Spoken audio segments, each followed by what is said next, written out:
In this video, we're going to be going over how to go and edge joint on a router, which is going to actually be a lot of fun. So I'll show you how to do it. It's really, really easy.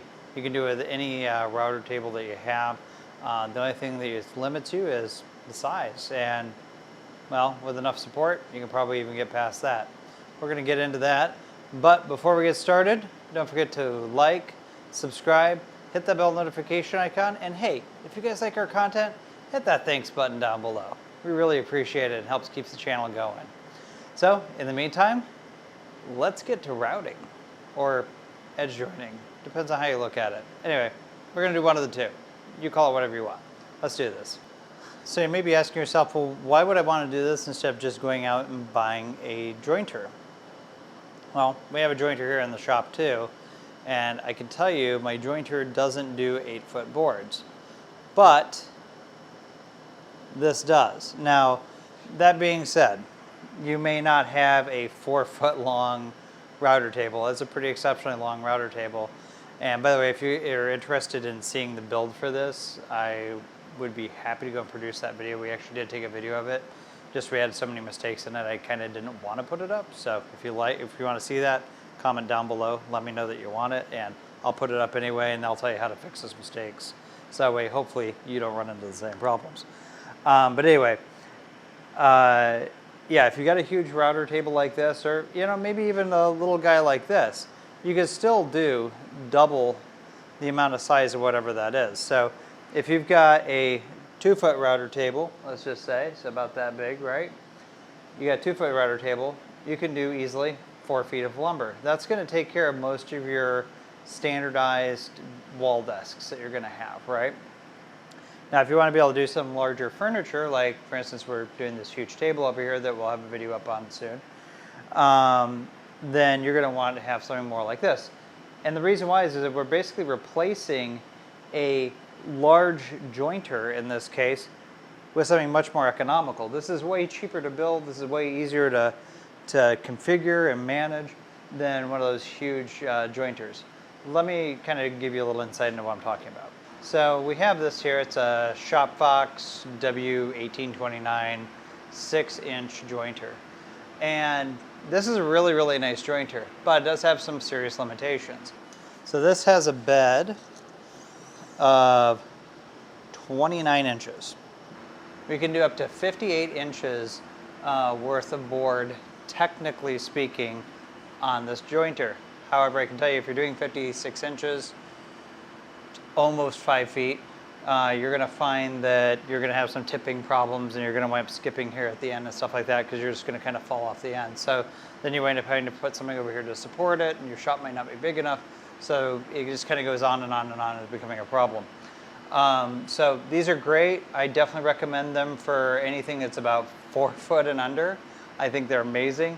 But anything you're going to be doing that's going to be a larger project, you're typically going to need a much larger jointer with maybe about a 4-foot table, something like that. And I think you'd be better off that way. So that's kind of where that comes in. All right, so edge jointing on a router is pretty easy, actually. So let me go ahead and show you our setup here, and this way you can go and make this at home, and we'll kind of give you a preview of how that looks and what you get out of it. So let's do this. Okay, so let's go over the basic setup. Basic setup is that we need a straight bit, like what we have here, a router table. Size, again, doesn't really matter, technically speaking. We'll explain why that is here in a minute.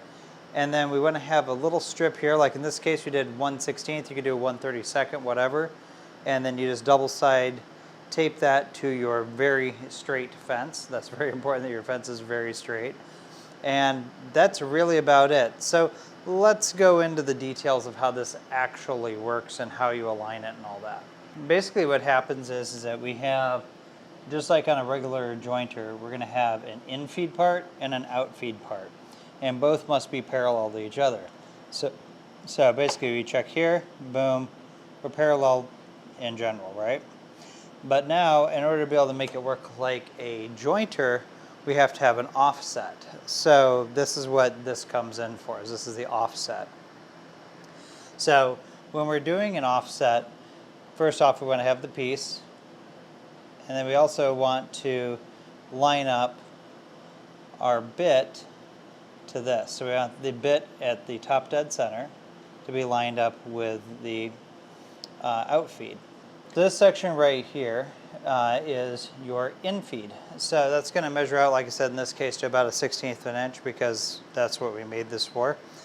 But when we get down to that point, what will happen is that the wood comes in, it hits the bit, and then the part that gets shaved off here will hit here, and then this will continue lining up, and it'll just kind of go down the rail and do what it needs to do. This, being 4 feet on its own, means that we have a total safe capacity of roughly around about 8 feet, give or take. You know, everything's kind of like with a grain of salt when you're dealing with anything hanging off your table. But that gives you a basic idea of how this actually works. So if you do this, you get a nice jointed board, and you know, again, if you got a larger table like this, you don't have to go out and buy the $2,000 jointer or whatever they're costing now from, you know, Powermatic or whomever's, you know, the brand of the week that they want to put on social media. You don't have to go out and buy this. This entire setup here, I can tell you, probably cost about maybe $400. That includes the Bosch router, 1817 router that we have in here.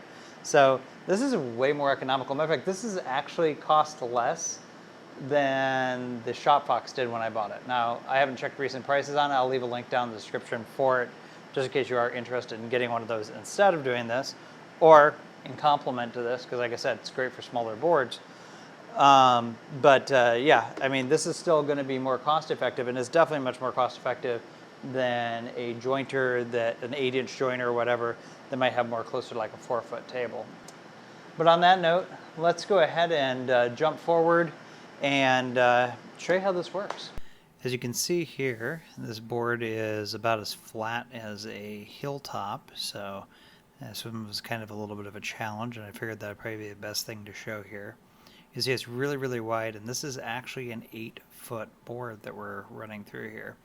You can see as soon as it comes through the actual router blade, it comes out nice and smooth on the other side, which is really, really, really nice.